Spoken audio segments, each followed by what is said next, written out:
Hello, everybody, and welcome back to the Hard Nine Pod. It is great to see you all. We appreciate you being with us tonight or today or whatever time it is you are listening to us and tuning in.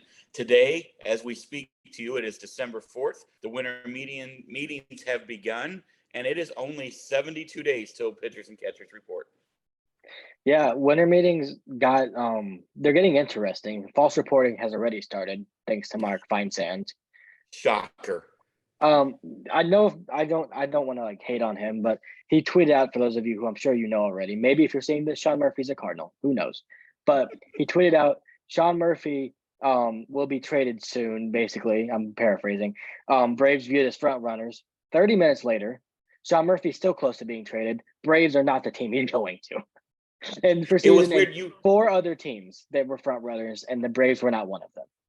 You texted me that, and it just doesn't make sense. They have d'Arnaud and Contreras. Now, obviously, if they're going to deal one of those guys, it's going to be d'Arnaud. 24-year-old William Contreras. I don't see them dealing him. But Sean Murphy to the Braves. Hey, it might happen. You never know. The Braves have been known to make plays maybe when you weren't looking for one, but I just don't see that. I just don't see that happening. We did say last week on our catchers edition of the pod, go sign Wilson Contreras. That's our number one option. But if you're making a trade, in our mind, it's Sean Murphy. Yeah, and there's a very real chance that while we're recording this, Sean Murphy will become a Cardinal and we will be talking about it, or he'll become a Guardian or a Red Sox for whatever reason why the Red Sox want him. I still don't understand, but um, there's a chance he gets traded, but more than likely he will get traded after the podcast. So everything we've just said become irrelevant. That's probably what's going to happen. First of all, here's one thing we know. Legitimately, after we finish almost every pod, something breaks. Like Every time. usually, a lot of times, something we've talked about. They were like, "Oh, we'll just have to wait and see." Boom, it breaks out. We put the pod. Now we look like morons. So there we go. Yep. That's what will happen. But at least now we are acknowledging that it might happen or that it will happen. I will say last week or a couple days ago, whenever we did, I don't remember. Time is I don't know. Time is messed up for me right now. It is, but I do think that my confidence in them getting Contreras, I think Sean Murphy is the most likely as of right now, where we sit today at 7:27 on December 4th. Okay. Now, do I like that? Not really, because I don't want to see Nolan Gorman go. Next week we will be sporting Tucker Barnhart jerseys. I can guarantee you, if they get Tucker Barnhart, I will not have a jersey. I have a lot of respect for Tucker Barnhart, but just a few things to catch up before we get to. We really wanted to dive into obviously the outfield conundrum, and I don't know if it's really a conundrum. Fans seem to think it's a conundrum. It's a discussion topic, and it's kind of something we wanted to hit on here as we enter the winter meetings today started. So we've got them for today through Wednesday, I believe. Soccer's dead. Soccer's dead. Yeah, good effort. And they got to 16. Young team, one of the youngest teams in the World Cup. Third youngest. Yeah, so the hope is some guys develop, maybe some more guys come up, and then maybe they're better in 2026. Sucks that it's 4 years from now, but it is what it is. Shout out to Christian Pulisic for playing through. I mean, that guy has to wonder. Okay, he did everything. He played great again yesterday. Obviously had a shot at a goal there early that I think probably changes the entire tides of the day. Just mishit it. I thought Tim Ream was going to score a goal too.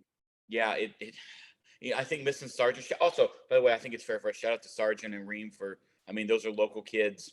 Both guys. St. Dominic. That's pretty awesome. That's pretty cool. I've become a big Matt Turner fan, the goalie. I talked about that last time. So hey, here's what it did. It got me watching soccer today. Nailed my bets. So took France to win in 90 minutes and took England to win in 90 minutes. Nice little plus 100 parlay. Off we go. Let's go.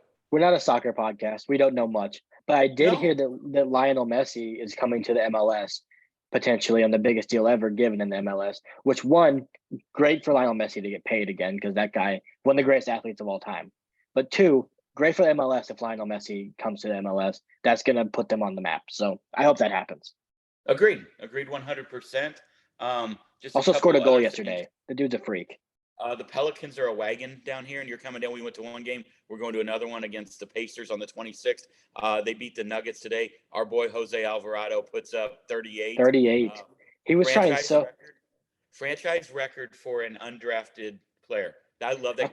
For those of you who don't know, if you don't pay a lot of attention to the NBA, and again, we're going to get to baseball here soon. Just a couple things I wanted to get out of the way. One, if you don't pay attention to the NBA, watch the Pelicans. They are fun. They're as you can see, they're the Pels. They're fun. But we saw it when he comes into the game, that place goes ape shit bananas, and it is pretty awesome. And he is instant. Shout out Puerto Rico. Didn't play in college, undrafted. Boom. Here we are. I think it's I mean, obviously they're playing without Herb Jones. No, he's Herbert Jones and Brandon Ingram and just actually like two of the starting five and just kind of stuck it to the Nuggets. Zion's a stud. I mean, they've got so many weapons. They had so many rotations today. Jonas Valanciunas didn't play 1 minute in the fourth quarter because he was in foul trouble. You and I've talked about this obviously together off air. They're the deepest team in the NBA. Nobody's close. And today they got 61 points against the Nuggets, who, by the way, are also a wagon. Off the bench, 61 points for the Pels. So that's pretty awesome. Trey Murphy with two ridiculous posters. That guy's a stud, man. It is very fun to now be living in an NBA city. I've never done this. I am a lifelong NBA fan. I am really loving this. So that's really cool. Yesterday, they're really fun. How were the $2 vodkas at Cam's? You know, I didn't have as many as I thought because once we started losing, I wasn't in the mood anymore. It was early. I didn't sleep much, so I was irritable. I was kind of mad. And then we left after the third goal was scored. I was like, I'm not watching this shit anymore. Yesterday, the Noble clan, channeled their inner early 20s. We got to Cooter Browns. I got to Cooter Browns at 8:30. Lucky enough, got one of the last tables. It was jam-packed. They opened the doors at 8:30. I walked in at 8:37, one of the last tables, packed. It was a great electric environment until it wasn't. Like the third goal really shysted it. But yesterday here in the 504 in New Orleans, you had Southern playing. They got whacked by Jackson State. Like Deion Sanders said, "Fuck." Who I want to talk about here in just a second too before we go on. Two, you had LSU playing in the SEC championship. Also got waxed by Georgia. Two fluky touchdowns, really weird things that happened early. And then three, you had Tulane, who beat Central Florida eventually. It was electric down here yesterday. We did not get home until 1:30. We started at 8:30 a.m. and I did not get home until 1:30. I feel pretty good today. I don't feel like I think I should. That's good. So the big weekend, and then you obviously have the Pelicans game today, and then Saints play tomorrow, the Buccaneers in Tampa. So it's a big weekend for New Orleans. Could be a lot of wins. Could be a lot of wins if New Orleans. I'm going to watch the Saints game tomorrow. I think I'm going to watch it here at the crib.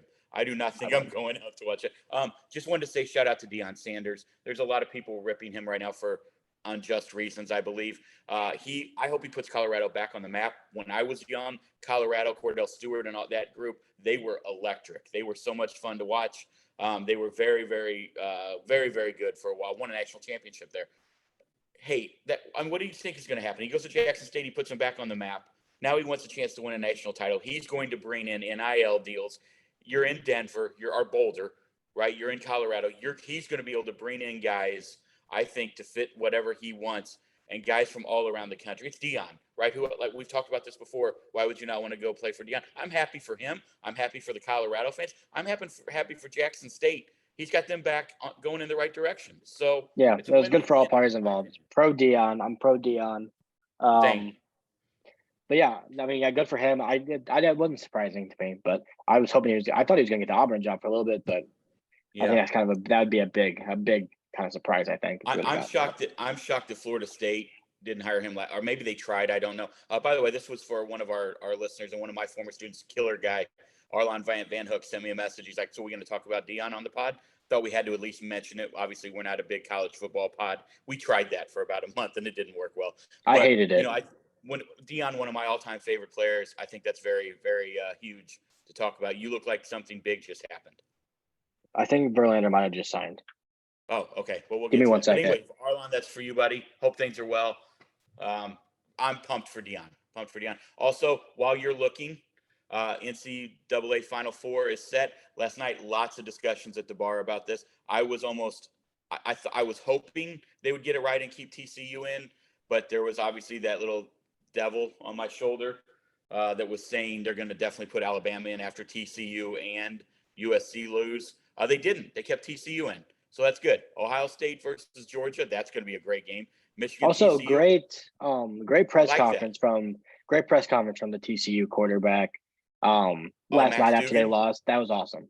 That was really He cool. is a dog, man. The I way he love. played. Why I sat at the bar and watched that game. It was so good. He was, but also, hey, Sonny Dykes, what the fuck are you doing? You got 3rd and goal from the 1, and you don't put the ball in his hand either time in overtime. I don't get it. I don't get it. I love seeing players not be afraid to show their emotions about a tough loss, Same. and I thought that was cool. So I shout Yeah, out him. I'm very Looks like excited that they get to play. the Mets are getting very close with Justin Verlander. Hasn't happened yet. Shocker. Whatever. They're gonna have the 2 oldest, most overpaid players in baseball. So there's that. All right. Well, that's a good. First of all, that's again good podcasting, good journalism, good whatever.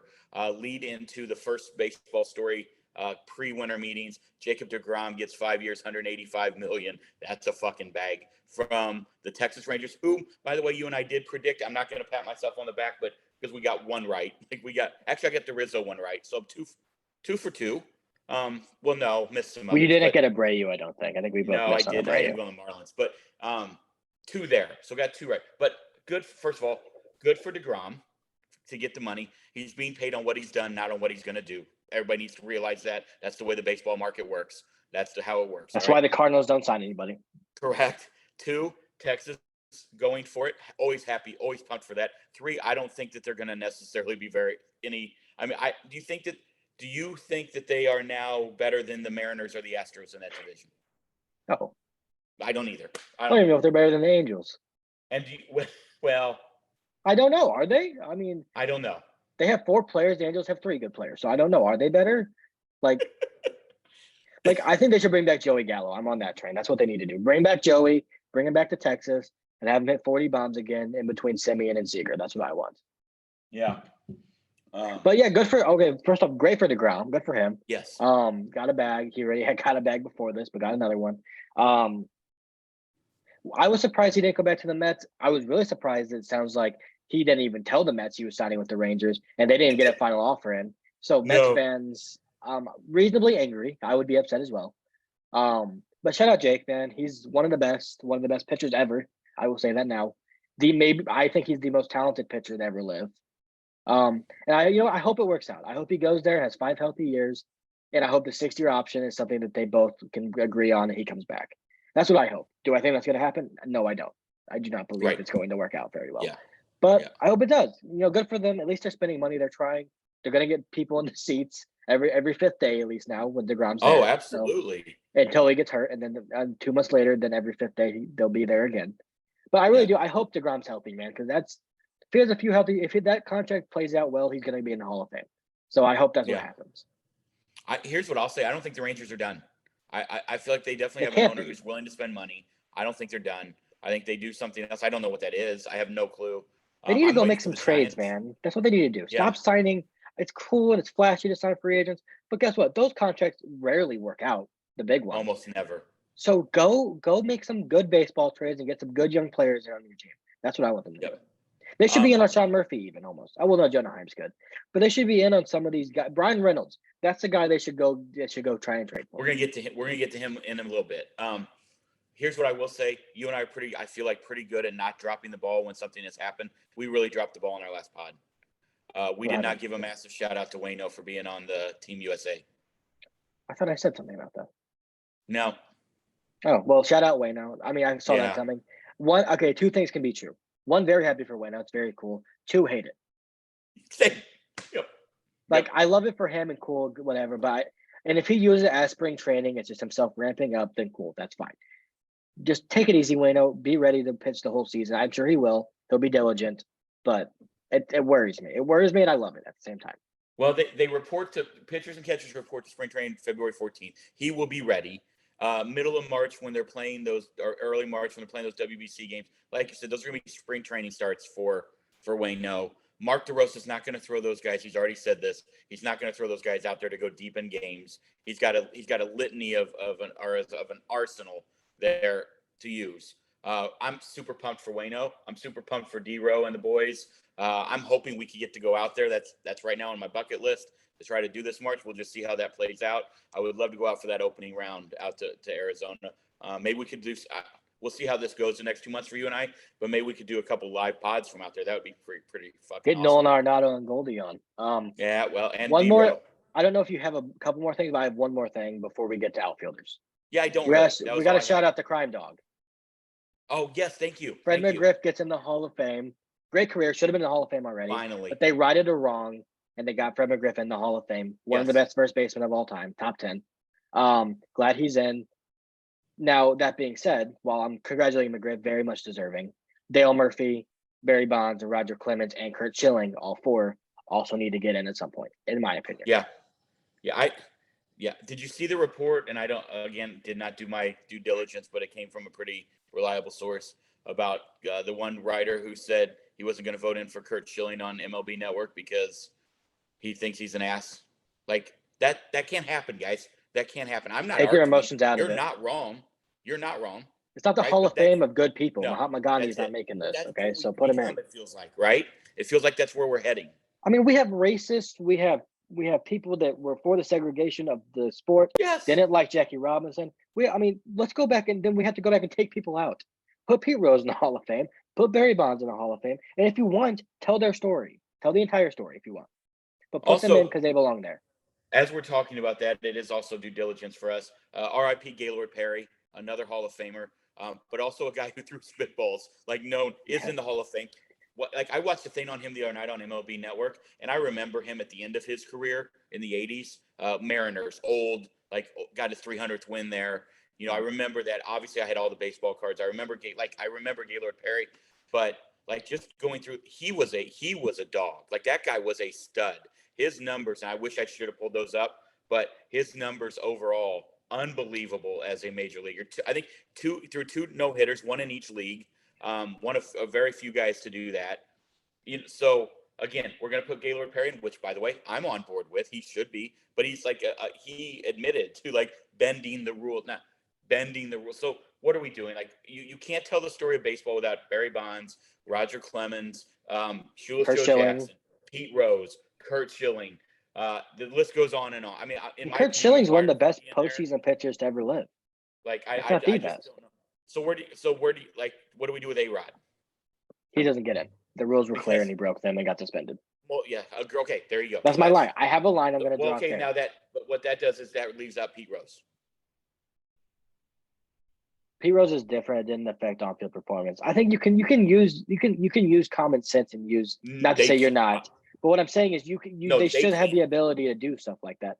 My thing with A-Rod is he got suspended. I'm drawing a line there because I'm not putting Robinson Cano in the Hall of Fame. So that's the line. If you get suspended for it, you're done. Which I guess Pete Rose maybe shouldn't be in, but I also look at PEDs and what Pete Rose did as two completely different things. So okay, that's a valid answer. I don't know that I agree with it because I think there are blurred lines there. I really do. But in my opinion, they all belong in, and I know that a lot of people do not agree with me, and that's fine. Hey, I don't care, but I will stick to that. Also, that I believe they should all be in because I watch those guys play every day, every night for 20 years or whatever their careers were. I knew that they were the greatest of that time. They weren't just good. They weren't just the top 10% or the 5. They were the greatest. Roger Clemens, greatest pitcher I've ever seen in my life. 2, Barry Bonds, one of, if not the greatest baseball player I've ever seen in my life, right? I mean, I was always the Griffey guy, but that didn't. I mean, he's the greatest player you've ever seen in your life. Probably, right? Here's my thing. If you're going to go back and say Barry Bonds doesn't belong in the Hall of Fame, please do some research, look up greenies and amphetamines and how long those have been in baseball and how much, and when those got outlawed in baseball, how many people were not allowed to play, were not able to play baseball every day because they were not getting an energy boost from amphetamines. So we can go, I don't want to talk about this anymore. It pisses me off so bad. Barry Bonds is a Hall of Famer. Curt Schilling is a Hall of Famer. Roger Clemens is a Hall of Famer. That's just to me, I don't even care if they're in mine. That's all I got to say. I think that's fair. I think I agree, and I think most logical thinkers who don't want to be that guy, there's a lot of that guys out I hear there, most people that are outspoken about it are other than Joe Morgan, rest in peace. But other than him, most people that are outspoken about it are outspoken in the favor of those guys. Agreed. So the people that don't vote him in, I don't know who those people are, but whatever. I agree. You want to get to Cardinals because the outfield's interesting. So I want to talk about let's segue to that as we want to hit with the outfield. Let's do a little segue. We want to talk about the outfield because it does seem to be a lightning bolt. Is that the lightning bolt topic? Is that lightning rod? Lightning rod is the word you're looking for. Lightning rod topic among a lot of fans, especially on Twitter. But I feel like everywhere, you could sit in the watering hole and have the same discussion. As it has been for the last 10 years. Correct. It felt like heading into last year, the outfield was set for years to come. O'Neill, Bader, Carlson, right? Yep. New is going to be your fourth outfielder. We are like, hey, when we're looking at what needs for team, scratch off outfield 4 With years Burleson and Walker on the way, yeah. on the way, right? And potentially Gomez, like whoever, right? Well, we didn't really know Yeah, about him yet, but yeah, right, sure. whatever. Okay. Now a lot of concern. Like it's what it is. I say the word wild a lot, but it is wild to me how people have now jumped off the Tyler O'Neill bandwagon, the Dylan Carlson bandwagon, and the Lars Nootbaar bandwagon. And it's so easy. I'll still say this, to just look at batting average, or to just look at pick and choose one stat, or to pick and choose one thing you're looking at. But if we're looking at Tyler O'Neill, you and I have talked about this before, and I will stick by it. There are not, he's a unicorn. There are not a lot of Tyler O'Neills in Major League Baseball. And you told me this the other night on the phone, and I'm not trying to step on what you're saying, but I am going to say it, that if Tyler O'Neill was a free agent, Cardinal fans would be clamoring for us to go sign Tyler O'Neill. Yep. Facts, right? And if you don't believe that, Cody Bellinger. I'll just say those two words. Right. So in my opinion, last year starts off very slow coming out of, like, here's the thing that I think a lot of people don't realize. I've never had to do it. You've never had to do it. But when you sit in an arbitration meeting, it's literally your employer's job to tell you how fucking terrible you are at your job. Even though you just came off of an elite season where you were in the MVP discussion, you were a Gold Glover for the second straight year. You did things that a Cardinal outfielder hasn't done in a long, long time. Since And Matt they told Holliday, you how really. fucking terrible you were and why they shouldn't give you the money. So there's no doubt that I still believe that weighed on him at the beginning. Then you have the injury, right? Yeah. Injuries. Comes back from injury, gets hot, gets hurt again. Mm-hmm. Injury delayed a little bit longer, comes back, gets hot again, another injury. Comes back. They move him to center field after known hamstring injuries. I still have questions about that. And he's stealing bases, right, with a hamstring. Gets hurt, shut down. Cardinal fans now, he's always hurt. Well, that's not really true because I went back. He has played almost 85% of the games in the last 4 years. So that's not true, right? 85% is a lot. Am I right? I mean, I'm not great at math. Yeah. So why do we hate Tyler O'Neill now? Because he's an easy target. But I have a few. He strikes out a lot and he's been hurt. That's easy as it gets for Cardinal Twitter to be mad at somebody for. I have a few thoughts. One, Tyler O'Neill, we're one season removed from thinking we have an MB3. Okay, we're one season removed from that. My second thought is, like you said, if he was a free agent or if he was available via trade, like Jesse Winker, I saw some people want him. I was one of those people that thought it would be a good fit. Cody Bellinger. Reclamation projects. We seem to love reclamation projects outside the organization because you haven't watched their downfall. Right. Inside the organization, we give up on people. I don't like that. I hate it. A lot of people don't like Scott Boras. He has some antics that a lot of people don't like. I get it. One thing he's great at is getting his players to recover. He gives them the best they can have in terms of doctors, recovery treatments. He's great at that. He always has been. Him and the Cardinals have worked together to put a Tyler O'Neill workout plan together to get him healthy and on the field. Why would you go through all that effort working with Scott Boras and Tyler O'Neill to do that and then give up on him? Yeah. He's got 2 years of control left, guys. If he can be as good as he was in 2021 again, or even 80% of that, if he can hit 25 home runs, which is well within reach for him, if he can have an 800 OPS, win a Gold Glove, still, and that sounds ridiculous, but these are things that aren't even like the peak Tyler O'Neill. No. Then that's a 4 or 5 win player in the middle of your lineup every day. Like that. It is. It is. And at wild. his peak, he's one of the best in baseball. Because we have been, I think, outwardly vocal of our love for Tyler O'Neill. Right? It's hard not to love that. Like, one, he's so much Canadian that there's, I love that. 2, the dude is absolutely fucking yoked. I've never seen another human. Like, if I had anywhere near that physique, I wouldn't even own a shirt. Like, no way.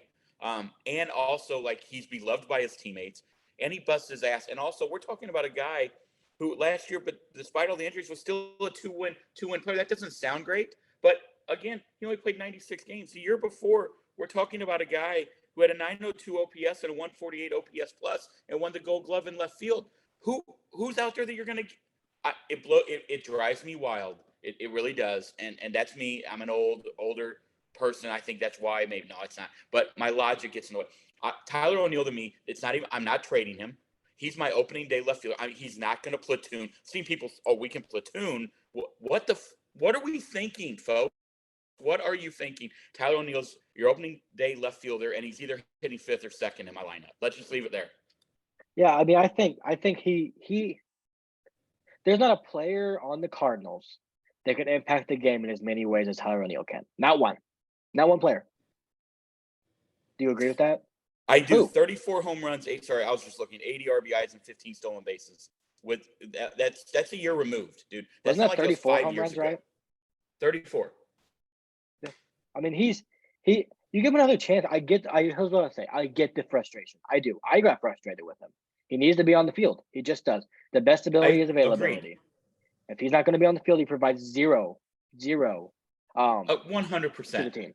But one injury-ridden year, like, are you kidding me? You love Adam Wainwright. How many years was he hurt?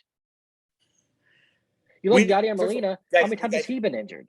I get the leeway, but Yadi went home for a Puerto Rican basketball tournament. It's different, though. He was at the end of his career. But yes. I'm just saying, like, so you're mad at a guy for performing on the field and getting hurt at his job. Like, I'm sorry that I can't take you seriously. From all accounts, you don't want Tyler O'Neill in left field every day. From all accounts, he's working his ass off right now, too. Yes. So that's what I care about. Yep. Tyler O'Neill should be your starting left fielder. You set it and forget it. If he struggles, if he gets hurt, you adjust from there. But if they don't give him another chance, which they will, for all accounts, they're giving him another chance. But if they don't, that'd be a massive mistake in my mind. It'd be a failure on the organization. One, it'd be a failure of the health staff for not being able to figure out how to keep this guy healthy, because they've had problems with that with Jack Flaherty and other guys. You've got to find a way to keep your players on the field. That is your job. Two, it'd be a failure from the front office for panicking and giving in to outside criticism. And three, who the fuck, sorry for my language, who the fuck are you going to find that can even do what he can do at his peak?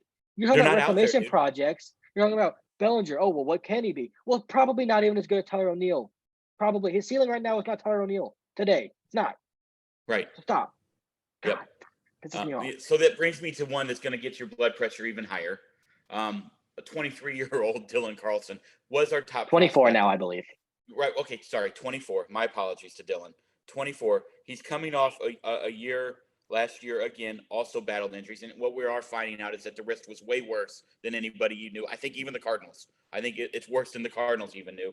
But he's also a year removed from a rookie season where he went 18 with 65, and he had a 780 OPS and a 115 OPS plus. Now, people will say, well, that's not elite. He was 22 years old, okay? He was 22 years old coming into the league for the first time.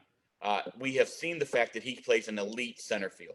He is an elite defender out there, which is why guys, I want everybody to understand, this is why they traded Harrison Bader. Yes, they had a needed starting pitcher, and they added Jordan Montgomery. But he is the only guy in the system that projects as a center field, as an elite defensive center fielder. He's the only one. Or at least above average. Jordan Walker could maybe become that guy. We don't know. He's played there. They won't do that. I don't think so. I agree. So they're not trading Dylan Carlson either, because now all you've done is open up you're putting somebody weaker. I love Lars. I don't think Lars is an everyday center fielder, probably. I think he could be at some point, but he's not right now. Maybe, but I think Carlson is an everyday center fielder. I do think Lars Nootbaar is athletic enough to be able to do it, but he's not as good as Dylan Carlson out there right now. Here's my thing. Dylan Carlson had a really down year. It was down. It was a down year, not good. It was. Absolutely. Still had over 30 doubles. I think 37. Is that the number? Doubles. We can check that. We can check handy dandy Rolodex here really quickly. Okay, 30. Sorry, exactly 30 doubles, which is good. He was a league average hitter. It was a bad year, and he was league average. What does that tell you? When he doesn't have a bad injury-ridden year, he's going to be above league average, playing good center field, and probably batting 7th or 8th in your lineup. I don't know where – do people – okay, here's my question for you, Dad, and this is what drives me absolutely bonkers. Did people watch the World Series? Who was batting in the bottom of the Astros order in game 5? Who was it? It was Christian Vasquez. It was Martin Maldonado, and it was Chas McCormick. Yeah. Are those guys 125 OPS guys? No, they're not 100 OPS guys. Because guess how many teams have 9 125 OPS plus guys? Zero teams. Right. 0 teams have that. God, stop! It's not these guys. These league average hitters don't grow on trees. 115 OPS plus guys don't grow on trees. And that's what Nope. Dylan Carlson was as a 22-year-old. Those guys are not And easy to now he's find. 20. You said 24 now? I thought he was 23. 24, just turned 24. Tyler Okay. O'Neill guys don't grow on trees, and they don't even grow in 28, forests. by the way. Tyler O'Neill, 28? Yeah. Tyler O'Neill's don't even grow in forests, let alone trees. So stop. Those two guys have so much upside. And maybe Dylan Carlson, a lot of the problem people have with him is just because he was this big, highly touted prospect. I get it. You want to get excited about those guys. And people thought he was a 30 home run guy. He's not. But as a rookie, he had 18 home runs with 31 doubles. Are you telling me he can't hit 20 home runs with 35 doubles and be an 800 OPS guy playing good center field? That's a 4 or 5 win player. And that's well within the reach of Dylan Carlson. Yep. So it drives me nuts. He had a down year. He will figure it out. From all accounts, the kid works his ass off.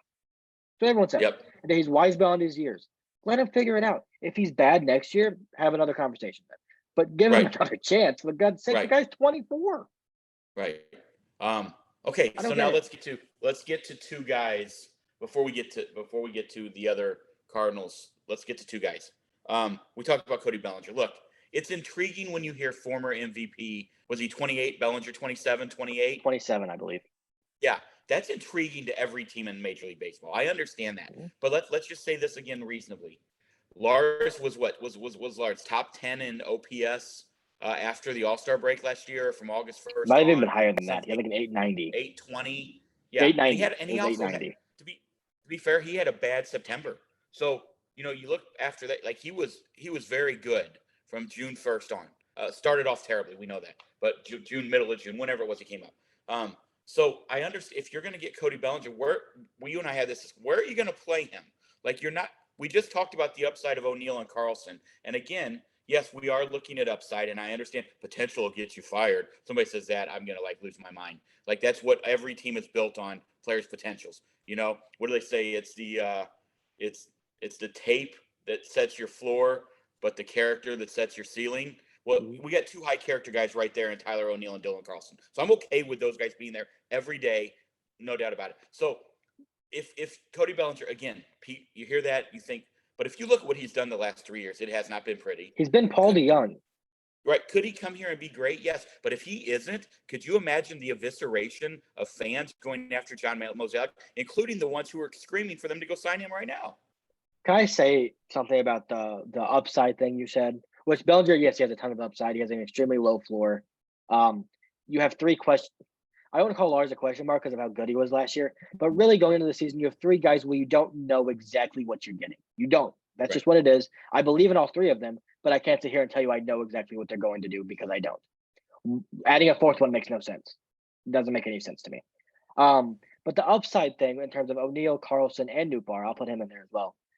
The reason Cardinals haven't developed any superstars, since Albert Pujols, is because they have gone after high floor, low ceiling guys. And that is why they have been an average offense for years, since 2015. They finally have guys that could legitimately be all-star / superstar players in the game. And these people say, well, potential is why the Braves are good. They didn't move on from Austin Riley when he struggled. They kept him, and he became one of the best players in baseball. They brought Michael Harris up. He reached that potential. Ozzie Albies, Acuna, potential. A lot of it. They reached it. The Cardinals' job, in my eyes, is to get players and find a way to have them reach their potential. That's their job. They need to do that. Also, evidently, last year, the year that the Braves won the World Series, most of the teams that the Braves reached out for trades, first 2 people they asked for, first 3, Strider, Harris, Grissom. They said, nope, we believe in our guys. We'll move on to whomever we need to move on. They had Adam Duvall. They had Jorge Soler. They had Eddie Rosario. They won Jock Peterson. They won a fucking World Series. So none of those guys, by the way, none of those guys that I just named, Duvall, Peterson, all great players, right? But not superstar. Those aren't superstar level guys, but they were They're all really solid players. Correct. They knew their role. They did it well. Before we get to Lars, because big Lars show, right? We love Lars, like big fan. If Brian Reynolds is available, should the Cardinals, well, he is. I mean, he's requested a trade. Should the Cardinals at least sniff around there, or do you just move on? Of course they should. They should look at what that would take to get him. Okay. He'd be your 2 hitter immediately and your 3rd best hitter immediately. Yeah. So yeah, I mean, I would look into and I would look into trading a lot of people for him. I'm not going to say specific names because I don't know what they'd want. No, me neither. I don't. But Yeah. if there were a Dylan Carlson involved in that, I mean, I wouldn't love trading Dylan Carlson. I'm a big fan. Here's my thing: if you're going to trade any of these three guys, I'd actually throw Tyler away. I'm not trading him. Just not. I don't think you're going to get the value for him. The other two, Lars and Dylan, big fan of both of them. If you're going to trade either of those two guys, it has to be for a guaranteed upgrade offensively. Guaranteed. Right. Like, no doubt about it, that guy's in your lineup and you know he's going to be one of the best players on your team. Not maybe he will be. Or for a catcher, no offense, catchers are very important. Sean Murphy is great. I don't know if he has the potential to even produce what Lars Dubar can produce.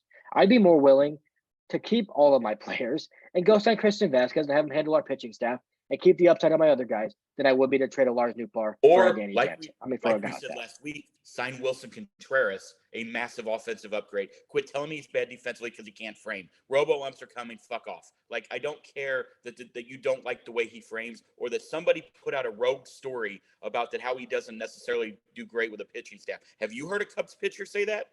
I've actually heard Jose Quintana give him rave reviews. So, no, I haven't. Correct. And John Lester and others, okay? Did he win a World Series as a catcher? He did. Well, him and David Ross, but yeah, he was on the Sanford one. Okay. I mean, he's extremely talented. He's an extremely, we talked a lot about him. False narratives that people want to portray because they don't want a guy blows my mind, all right? Now, let me say this also about what you just said because I want to hit on that because I think you hit on something really important that people don't realize. First of all, you're not going to trade O'Neill and Carlson, not just because we believe in them, but their value could never be lower. So you're not going to get that guy that you're talking about. Do you know what I mean? For them right now, because they're coming, both of them coming off down years. So you're not like, that's why the idea of dealing Lars, which I want to get to, I think piques a lot of people's interest. I think we probably should have dealt Matt Carpenter when he was at his highest. We didn't. I understand that. Like, it's one of those hard things for an organization to do is to when is the cliff going to fall? Do you know what I mean?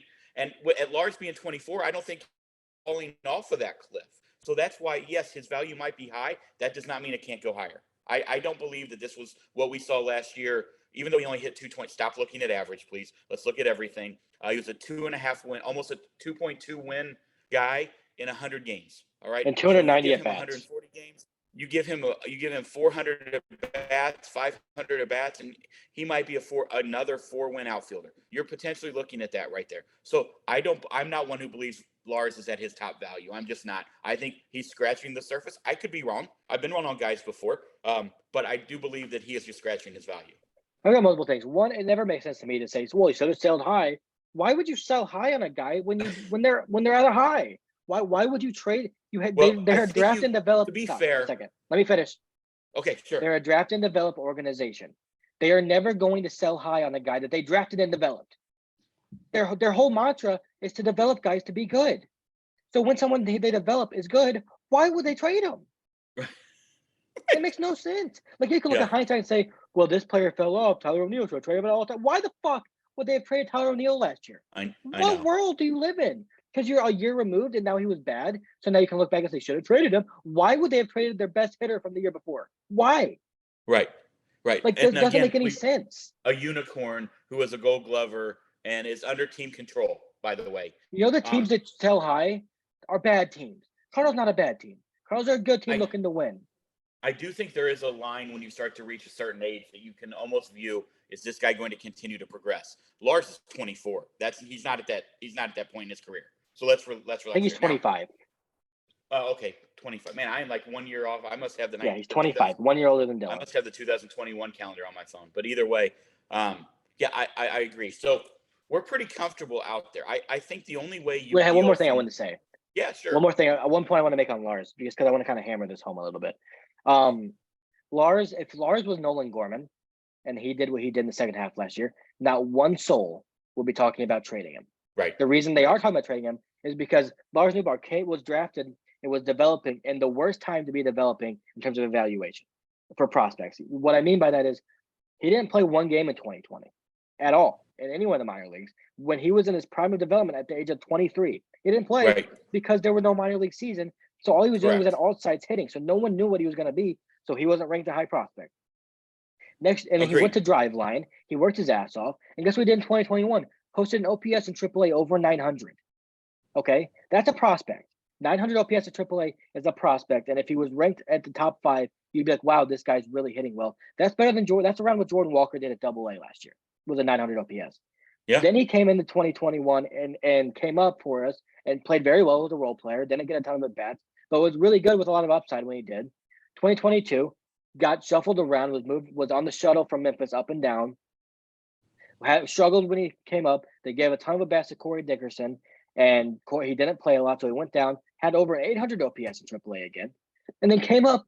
And since July, I believe it was around the Blue Jays series or the Dodgers series, one of the two, when he started playing consistently, he had an 890 OPS since that day. When has he shown you that he's not this guy? He's done it for 2 years. Like, you're looking back, he didn't play in 2020. If he would have had a full 2020 season, he might have ended up being a top 10 prospect in your organization. But because they couldn't evaluate guys playing in games of that season, he wasn't. And because he has a cool name, that he became a meme when he came up with Nude, and we all love that. I think that also makes some people take him not as seriously because he kind of looks up, oh, is he this fun energy guy with a cool nickname? Instead of looking at him as a serious player. If Lars Nootbaar, if his name was Jordan Walker and he was doing this, you're not trading him. So I don't get it. Just because he wasn't a top 10 prospect does not mean that he cannot be a really good player. It doesn't. Agreed.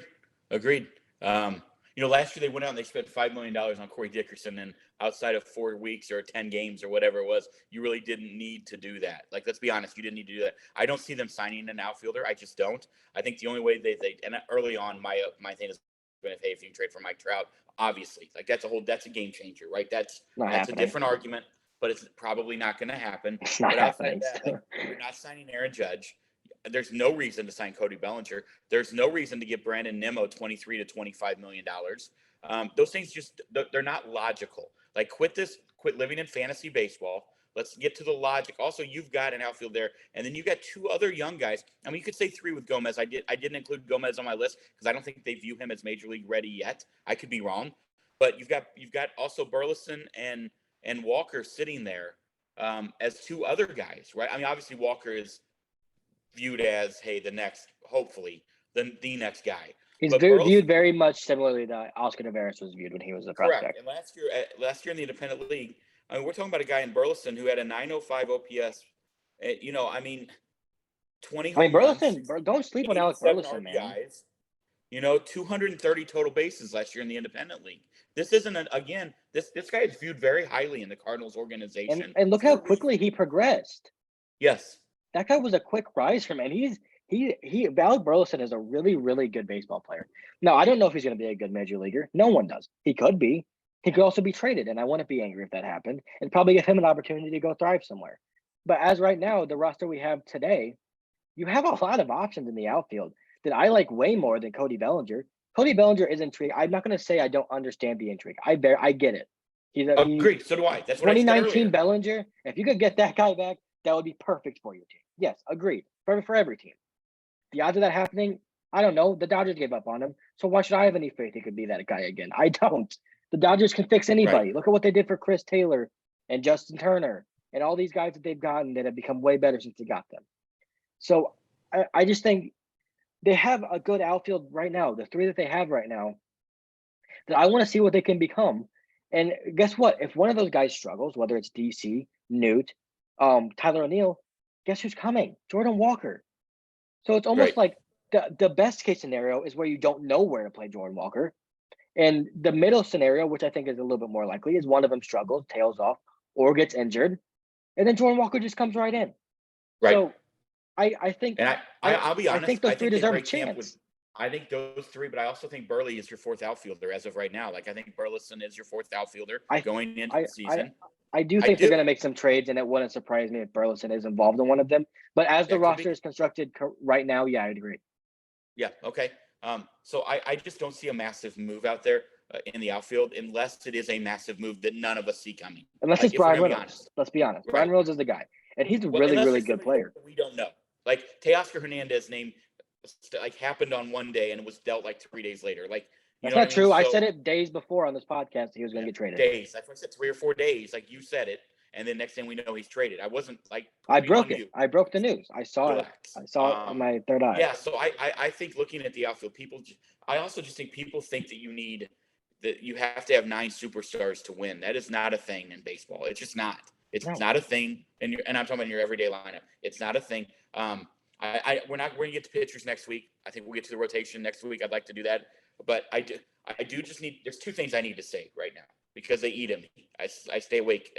One, if you're using the trade simulator, stop first. Okay, stop. No, like teams, yes, they have their own values on players. It's not what you're looking at. And every Right? teams It's are not different, even by the way. Every teams right. are different. Yes, correct. Every team is. It's not one. If you think you can put the value of I said this to somebody on Twitter, Cal Reese, I think, like it's wild to me that you think you can get a value for a human and believe that is real and that's how these trades. Guys, Yeah. this isn't MLB the Show, okay? You don't go and you come up with a value to make a trade. It's fun. Hey, we got people in the media doing it. That's a problem. Okay, that's a problem, and that shouldn't be happening. All right, that's all I'm going to say. That should not be put out on Twitter. You should not take players in our organization of the team that you cover and put them into a simulator to give them a value of what they are worth to a team. That's Can I add stop. to that as well? Please. You may, as an organization, value Sean Murphy as X. Say, if you have a rating system, I don't think they have numbers. I don't think they assign numbers to players. But let's say you rate him as a 50 player. I doubt that's how it works. And you say, well, we have these players and we believe this adds up to the value of Sean Murphy. That's what we're willing to give up. Well, say you really like Sean Murphy and you want Sean Murphy, and there's a team, I don't know, the Guardians, that also like Sean Murphy. They're willing to give up more than you. Then in order to get Sean Murphy, you have to now give up more than them. So that's not how trades work. And not only that, you have to give up what the Oakland Athletics perceive as more to them. Thank you. It's not what the Cardinals perceive as more. The Cardinals may look at the Guardians might offer, I don't know, they're 3 of their top 10 prospects. And the Oakland Athletics may be like, I like those 3 prospects than any prospects in the Cardinals organization. So now the Cardinals have to trade him 5. That is stuff that happens. That is one of the reasons why we didn't get Juan Soto, not because Dylan Carlson. We didn't get him because that's just they value the Padres prospects more, and the Cardinals were not willing to overpay to give more than the Padres did in value. And the most important part of that is, and they weren't willing to do what the Nationals perceived was more value. That's what it is. That's what I was going to say. You hit it right on the head. People are still out there, dude, on Twitter saying, well, we refuse to get Juan Soto for Dylan Carlson. Guys, I don't know how many times to tell you that's not what happened. Like, all you have to do is fucking read. Like, Google is free. You say it all the time. All you have to do is read. The information is out there. Go find. They don't want to. In their Derek mind, Gould. Go read Derek Gould's articles. They don't want to. We shut down Juan Soto because of Dylan Carlson. Nope, that's not what happened. Oh, yes, it is. I got in that. So I was like, well, I'm not talking to you anymore. But also, I'm going to say right now, if you were on Twitter and you're using that simulator and you think that's real, I'm not taking anything no one should take anything you say seriously. Maybe ever. Yeah, because here's the thing about that that's so frustrating to me. The Cardinals love defense. They very much value defense, and they would love to have a good offensive catcher, right? So that means they probably value Sean Murphy a lot, because he covers a lot that they want. Does that mean that the Yankees value him the same? No, it doesn't mean that. The Yankees might not care as much about defense at the catcher position. I believe they probably do, but maybe they don't. They had Gary Sanchez there for a few years. Mind-numbing, dude. So, it's mind-numbing. So the value, they don't match up. And the most important thing is if someone has a player you want, athletics, they have Sean Murphy. It doesn't matter what the hell you think you want to give up for them. It matters what they're willing to accept from you. Correct. That's all that matters. Because they're the ones that can give you him. It also matters what they want. And it goes back to that again. What do they want? What do they need? How do they value a player fitting into their system? We saw Moneyball, right? Did you not watch Moneyball? Like, did people not watch Moneyball? Like, that's not always. But more importantly, also, Dad, let's find 5 of our guys who will equal that value. And here's the deal: we're gonna I'm sorry, I can't stand it anymore. I'm done with it. I'm tired of even commenting on people's stuff. No one's taking you seriously. And here's why I absolutely hate drawing up proposals in general, because you can say, well, we like Alec Burleson and we don't really want to give him up, but we would for Sean Murphy. And we like these other 3 position players. Well, how do you know that the Athletics don't want 3 pitchers? You don't know. Right. So drawing up trade proposals, yeah, it's fun to talk. I've never once in my life seen a trade that was reported that could maybe happen. And then it happened. And the players that were proposed were the ones that actually went. I thought when we got Nolan Arenado, Matthew Liberatore and Nolan Goldman were gone. Yep. They're both here and we have Nolan Arenado. Yep. So you have no idea. You don't know. Yeah. So don't pretend you know. No. Stop throwing And don't Gorman's pretend, name out. don't pretend that a computer knows. Also, can we talk about Nolan Gorman? Because I think he kind of, just for a little bit, because I think he kind of can lump in with the outfield discussion of players that people want to give up on. Yeah. One, I don't think the Cardinals have any desire to give up on Nolan Gorman. I don't I don't either. have any desire to give up on Nolan Gorman. And I'm not saying if you trade him for a guy that can help you now, I'm not saying that's necessarily giving up on him, because it's not. There's value differentials there.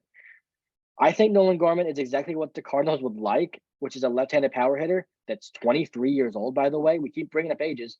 All these guys are super young. And also, here's what I would love to see them do with Nolan Gorman if he's on the team, which I believe he will be, come spring training of 2023. Make the guy as versatile defensively as you possibly can. Have him go get reps in left field. Have him get reps in right field. Have him play second, third, first. Make the guy be able to. He doesn't play any defensive position very well, but make him solid at every position so you can find ways to get that guy in the lineup if he's hitting. I agree. I would love to see them give him time in the corner outfield and see how it goes. I In agree. spring training, I would love to see him give him days at first base. So if you want Donovan at second base and Goldie needs a day off his feet, boom, put him at first base. They need to make him versatile because his power, if he's hitting well, needs to be in the lineup every day. I agree. Let me say back to Brian Reynolds. First of all, massive Brian Reynolds fan. He's a great player. I mean, Matt also seems to be like a great dude. So Yeah. massive fan. I think honestly that has Toronto written all over it. If we're going to be honest, that Or they can Yankees. deal one of those young catchers. I don't know what Pittsburgh has in their minor league system. I should have looked that up, I guess. But that's a potential fit. You talked about Texas as a potential fit. I think the Dodgers are a potential fit. I could see that if they're not. I mean, anyone could use a power hitting switch hitter in their lineup. But you know where I would love to see him go if he doesn't come here? I'd love to see him go to Cleveland. I really would. That'd be a really good fit too. I would love that. You got Straw still in center. You could put him at the corner where obviously he's terrible. Like he's not a good center fielder. He's not a good center fielder. Corners. And I just think Cleveland would be a great fit for Brian Reynolds. I think he also extends that line. He brings something to that team that I think they most desperately need. I'm not saying Sean Murphy wouldn't. I'm saying I think Brian Reynolds will be a great fit in Cleveland. I also believe they have the prospects to make it work with Pittsburgh if they wanted. Yeah, they have the prospects to get just about anybody they want. They have a ton of prospects. I think he'd be great just about anywhere. Like really, just about anywhere. I was just like I think you could look at. I think you could look at. That's where he wants to go. Yeah. He wants to go to a contender. Yeah. And what I really want is I want Pittsburgh to start building around the fucking guy, but they've been inept and they haven't been able to do that. So, what I would love is for them to give him a big contract, give O'Neill Cruz a big contract, and have him, Brian Hayes, and Cruz and build around them.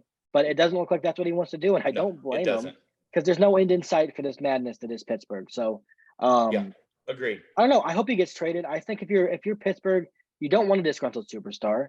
It seems superstar. Sorry, he's not a superstar. All-star. You don't want you don't want a guy that he has 3 years of value right now, 3 years of service time left. Right. He's not signing with you. He just told you that by saying he wanted to be traded. So let the guy go. Let him go. Right. Go maximize the value you can get for him. Yes. And and let the guy be happy. Like that's what I want. I don't know why you wouldn't trade him. Like you're not going to get more value for him later. I don't get it. Do you think his comments hurt the Pirates in the trade process? I think that's what I think they're going to trade him because I think there's them saying, well, that doesn't impact what we do with him, is them trying to get back some more leverage. I think that was their attempt. Because I would think that it would. Like maybe you have those discussions internally, then you deal him, and then afterwards it comes out he requested a trade. Yeah, because even Juan Soto, he never requested a trade, so his value was never lower. No. He never said he was going to leave. But teams kind of knew they really wanted to trade him, but still the value was insane. I think Brian Reynolds, if he were to be on the trade block, so many teams would be in on him that I don't think his value would be hurt at all. I think San Diego's another team, by the way, that would be really interested in Brian Reynolds. Do you have anything else on the outfield you want to talk about? Because I want to say something about San Diego because they're confusing the shit out of me. I think we covered what we wanted to because I think we've got it. I mean, unless there's a massive blockbuster trade, which right now we don't see coming, I think you're going to see those three in the outfield, which I love. You've got Burleson, and then is it Burleson or Burleson? I want to make sure I'm pronouncing this guy's name right. Who? It's Burleson, correct? Burleson. Okay, because I want to make sure it wasn't like Burleson. I've always heard Burleson, but then sometimes I say things weird, and I don't want it to be weird. And then you got Jordan Walker on the come up. I think and you got Gomez on the come up. You're pretty you're pretty covered out there, to be honest with you, with a lot of, again, the P word, potential, and a lot of upside, which And is not what, even just again, that, like you Dad. said, you want guys who have a high ceiling. That's what we have right now in the outfield. You have guys like Donovan and Yepez who can play Well, outfield. I think Nolan Gorman would be a fine left fielder if you so had do to do I. that at some point in time. So Yep. you get creative for fuck's sake. They don't I have to know. have an LF on their baseball reference page to be able to play the Well, outfield. I think Ali is very creative with stuff like that. I He mean, is. I'm not I talking about think him. I'm talking about no, fans. okay. Well, I mean, Kevin Cash is very creative. Like he is very creative, and I think Ali is a nice little mold out of that. What did you want to say about San Diego before we got a couple things we'll get out of here? Why are they going for a shortstop? I think they're going to trade Tatis. I think they're done with him. If they trade Tatis, the Cardinals should be all over that. Okay, I'm not going to argue that. They already missed him once. They had an opportunity once. Except They for missed out on him. they would want Jordan Walker, and then in which case I'm saying fuck no. I'm just right. Yeah, right. But I don't think there's a player in baseball I would trade Jordan Walker for right now. And maybe that's me overvaluing a prospect and being an idiot. But the only guy I would say would be Shohei Ohtani, but he only has 1 year of service time left, so I wouldn't even do that. Yeah, it's going to be I interesting. know I to see what sound happens. stupid because he could end up being like an average player. Obviously, that's within the realm of possibilities. But man, I'm just so excited about them having a guy that's regarded as a great prospect. Like we haven't had that I since know. Oscar and Alex Reyes. I know. But that excites me. I like having that kind of stuff. So Yeah, I agree. Well, and you have Gorman, who is like also in that he's right below them. he wasn't a in top that- five in that prospect category. though in baseball, like No, Walker is. right. He was top 10 though. Was he top 10? 30, top 30. Top 30. Okay. Top 10 prospects are All very right. rare. Couple more things that I just wanted to get. Couple more things. We brought out the mailbag last week. Got a lot of comments, some kind of question comments. You want to kind of go through those on YouTube? Oh yeah, I didn't even know we had any. Are you there?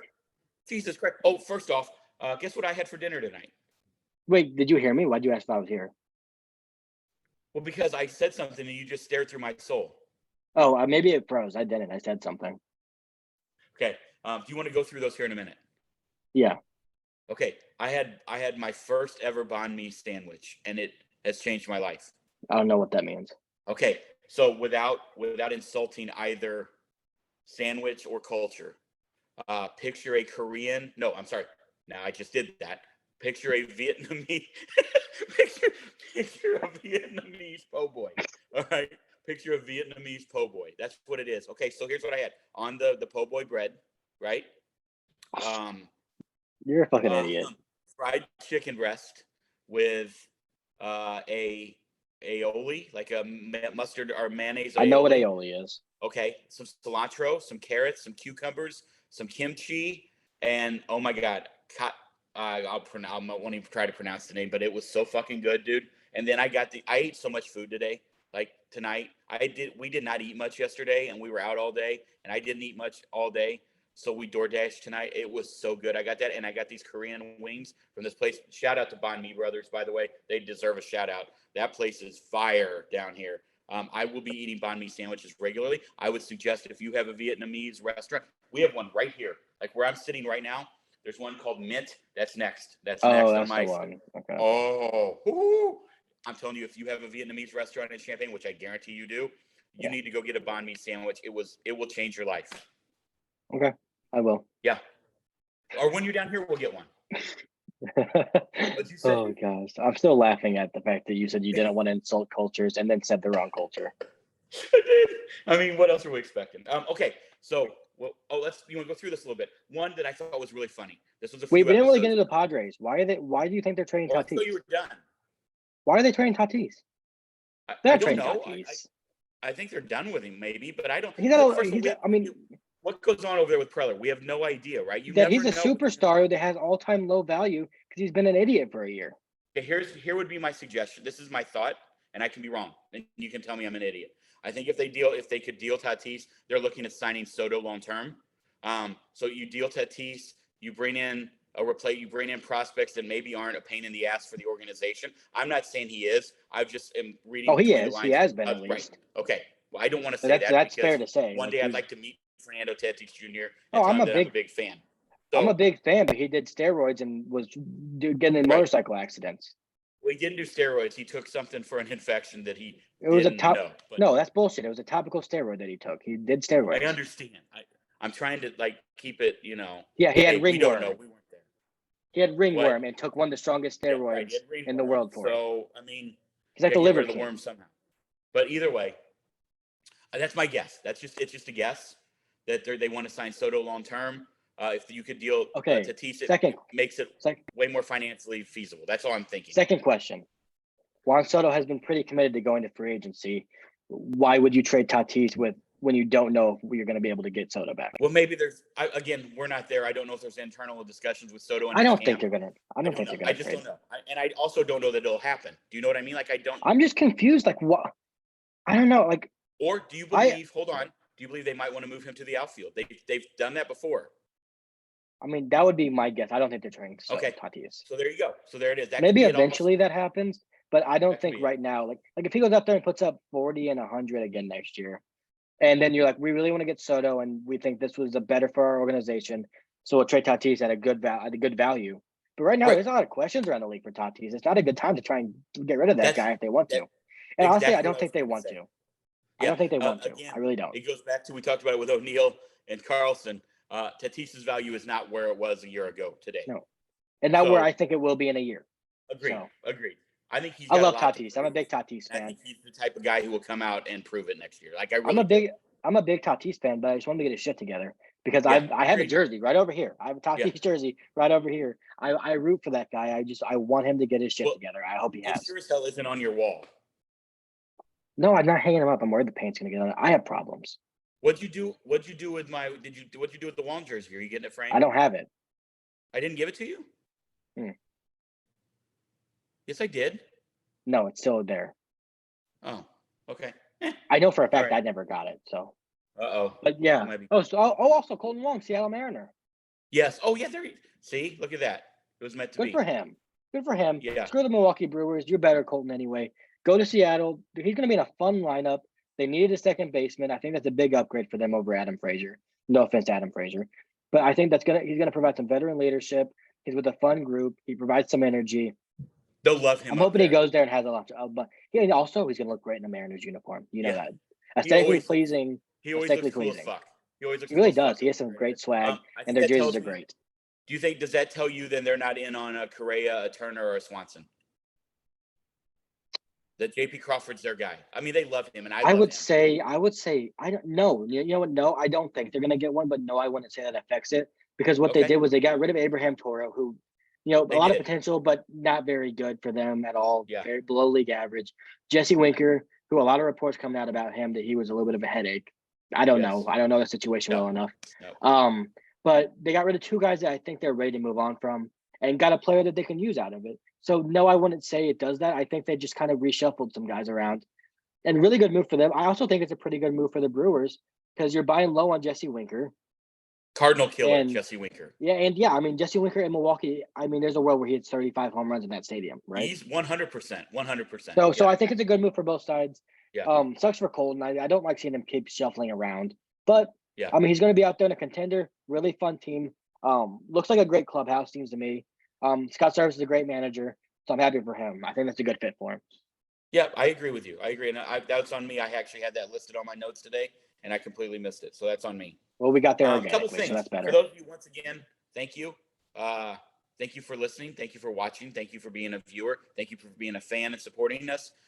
If you could take a second when you're there watching us, viewing us, and it's over, and go ahead and subscribe to our page, we would greatly appreciate it. We're pushing 100. That's good. I'm laughing at. I just always love trying to hear you try to remember what lingo you need to use for what they need to do. I always want to say downloads or some views or listens, and it's none of that. So yeah, it's views. It is views. But subscribe. Yeah, subscribe. It's the red button. It says subscribe. You click it, and if it doesn't say unsubscribe, then you haven't subscribed yet. What that guy said. A lot of you. I mean, I'm not great at math, but we're getting around 500 to 1,000 views on every video. And we only have 70 subscribers, so that means a lot of you are not subscribed. So please do that. Yeah, we would love that. It's free. It's free, and it helps us. So it's a win-win. Let's be honest. It's December 4th. We're in the Christmas spirit. Christmas present. Yeah, it's a great Christmas present for everybody. We're not asking for your money. Maybe eventually we'll do that, but right now we're not. Yeah, just subscribe. All right. Just hit the like button. We got a lot more likes on our last video than normal, so that was cool. Big fan of you guys. We're big. Don't hit the dislike button though. A couple of you guys did that. I don't like that. Don't do that again. That was probably directed at you. No, you probably actually. I'm kidding. You can Yeah. do it if you want. It's up to you. No, don't. No, don't. No, don't. Well, No, I'm no, just we kidding. take We feedback. greatly Maybe just appreciate tell us what we need to be we're in better the at. process this week of talking. In the process this week of hopefully talking with some pretty good sponsors. With that, we're hoping to bring them on board without screwing up the show, with that, which they won't, but without bringing in a lot of clutter. Sure, they're in now. I'm sure they're really in now. You know what I mean? Like sometimes when you're listening to people and then all they do is do like some reads, it does kind of clog up the show. We will not allow that to happen. Like this is why we did this for us also, but also because we think we kind of have some value to bring to the baseball world. So here we are. All right, let's go through. Last week we opened up the new segment, the mailbag. We got a lot of comments this week, which is really good. But one that I thought was funny that I wanted to address last week that was actually said 2 weeks ago, but we got to address. Good old, let's see here. Okay, we got to get the old glasses out. Mitchell Sharp, give him a shout out. This is hilarious. This was on our Mosaic one. Man, for two guys who do a podcast together, you really don't like each other. I was trying to think about what that was in reference to when I saw it. We do like each other. We Speak for just yourself. have very spirited opinions that sometimes don't mesh, and that comes out in a lot of "you're a fucking idiot," "you're wrong," "I don't even know why you talk," like those kind of comments. But it'd also be a boring podcast if we disagree with each other the whole time. Right. Agreed. Yeah.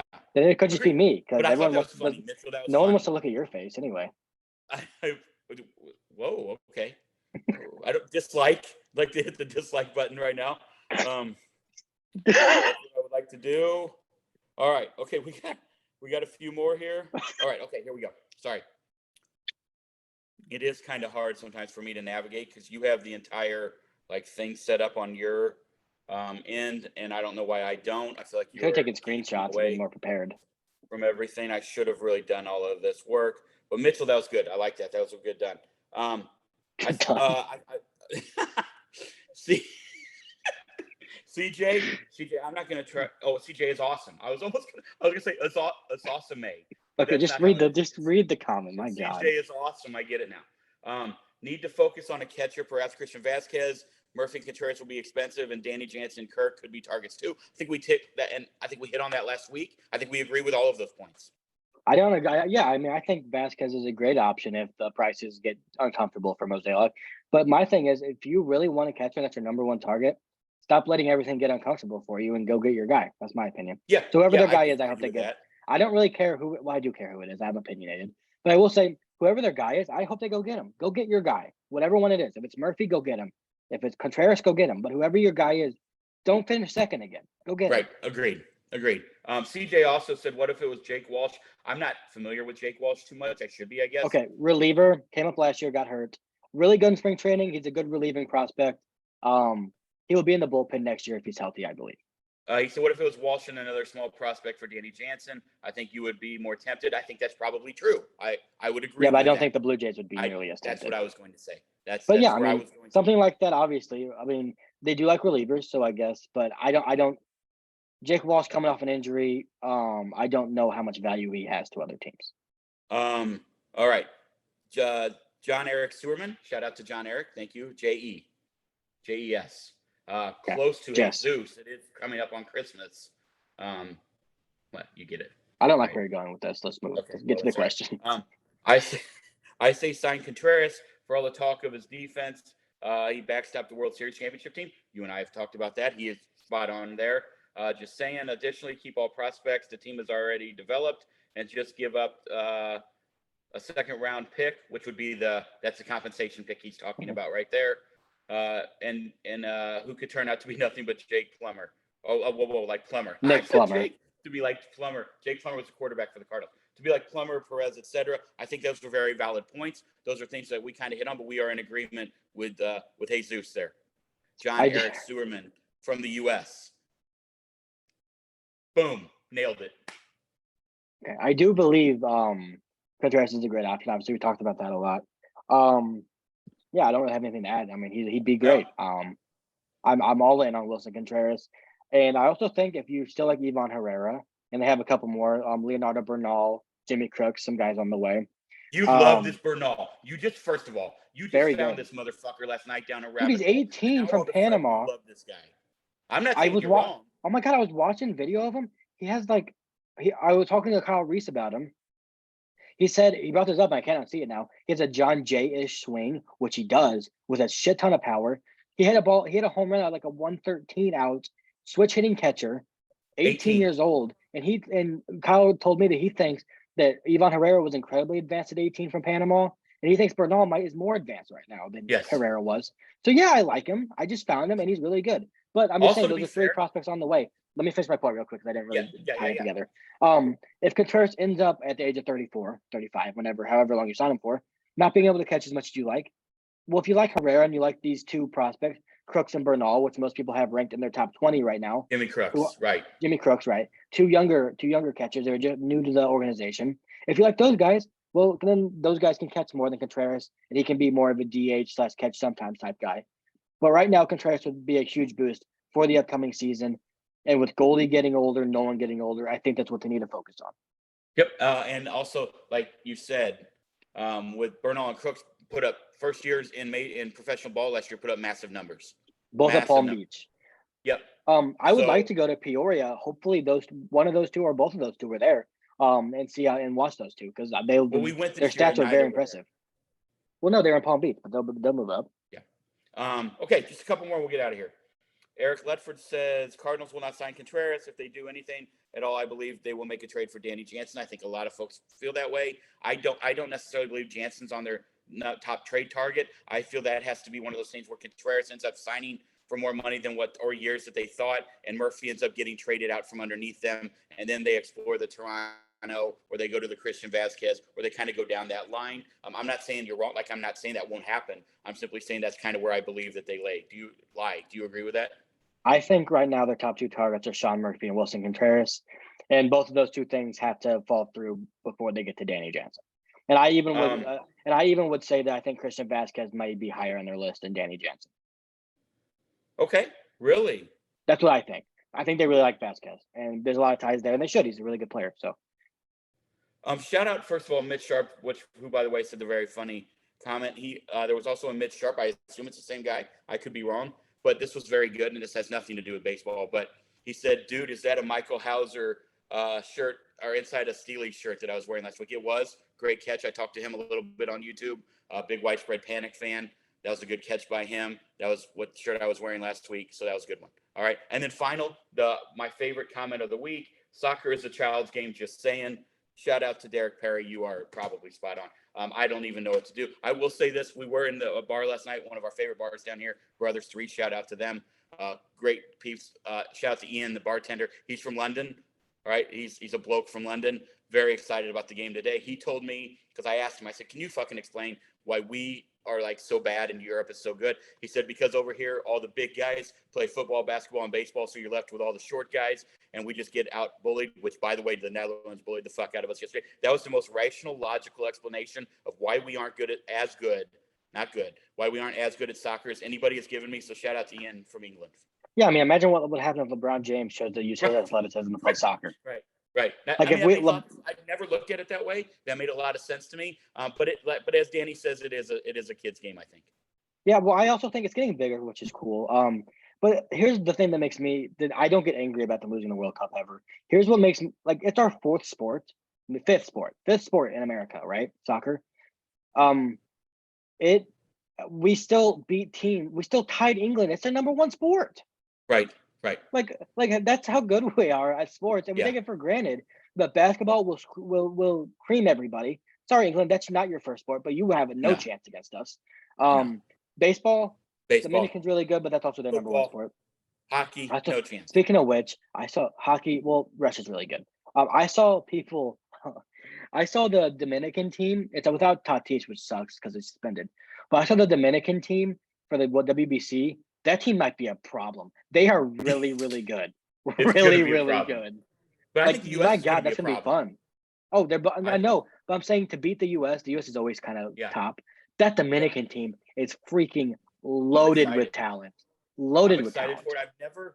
I've always watched it, but I've never been like geeked up for it. I'm kind of geeked up for it, especially if we get to go. So it'll be cool. All right. I hope one day it gets as big. I hope one day it's not gonna get as big as the World Cup, but I hope one day it gets to become a bigger event. I really hope that happens someday. I agree. You got anything else you need to say before we get out of here? I don't think so. John Murphy has not been traded to the Cardinals yet. So I think in probably 20 minutes as we are off here, he will be. But I'm excited. I think you're gonna see some wheeling and dealing. One thing I hope that Mo does, he seems to like to do simple moves, right? Simple, like one for one, no moves have to happen after this. We made our move. That's the move we're making. I hope he gets kind of creative. I hope he trades away Yep. a guy and says, well, this may be a little risky, but I have a deal lined up that I want to go make. Specifically, I think he can do that with the starting pitchers we have on our roster and get a little bit creative with that. Maybe trade one away for something you need and say, well, okay, well, we don't know if we're going to be able to sign this guy or trade for him, but we're taking a risk. I hope he does something like that. Get Okay. wheel and deal, Mo. Wheel and deal. I want to make some moves over the next 4 days. All right. Yep. So I think the next 4 days are going to be interesting, not just for Cardinal fans, but for all baseball fans. I think you're going to see a lot of things happen. Probably literally it'll start at 9 p.m. Central Time when we get off the air tonight. So Okay, thank you guys. We kind of went longer than what we one more normally thing. do. One more thing. I have a question for you That's that I why. want. That's Okay, why yeah. right there. No, I wanted to ask you one thing before we get out. Who's the first guy that signs at the winter meetings? First big guy that signs at the winter meetings. So I'm Verlander. talking shortstops, Judge. Okay, Verlander. I'm Yeah. gonna say, I mean, it was DeGrom, but that was before the winter meeting. So yeah, I'm saying at the winter. I think it's gonna I think be, it's Verlander. yeah, I think it's Verlander as well. Okay. I was All hoping we right. had So that's different my answers. guess. but we Yeah, don't. that's my guess. Sorry. Cool. Sorry about it. Fine. All right, guys, listen, once again, we can't thank you enough. You can find us on all the socials, the Hard Nine Pod on Facebook, at the Hard Nine Pod on Twitter, at Mike Noble08, at Caleb Noble08. He stole that from me, so that's on him. I had it first. Either way, it's on you. You can find all of us on Twitter. Please, again, we love to hear from you. We will read your comments. We will read your questions. That was fun. I enjoyed doing that mailbag, hearing from other people. We really appreciate the engagement. Like Caleb said, a great gift, Christmas gift for all of us. Go ahead and hit that little button that says subscribe. Go ahead and give us the thumbs up. Thumbs up, good. Thumbs down. We're just gonna let's go ahead and I'm kidding. But hey, we appreciate you guys. Have a fantastic week. Enjoy some soccer. You've got Army Navy coming up next weekend. The bowl games will be kicking off. Again, if you're an NBA fan, go watch the Pels. They're a wagon right now. They are on a run. So Blues, hockey's kind of dead too. So whatever. It be what it be. Hey, you guys have a fantastic week. Caleb's coming home soon. Finals week, right? Coming soon. Yeah. Okay. Thanks I for don't paying have finals. attention to the podcast. I'm trying to. Well, first off, it takes you 10 fucking minutes to wrap up the damn thing, and I'm trying to see one more if John thing. Murphy is That's a what I have to Cardinal worry yet. about. One more thing. All right. Hey, you guys be awesome. Stay safe. Take care of each other. We'll talk to you soon. Give us a comment. We'd love to hear from you. Cheers.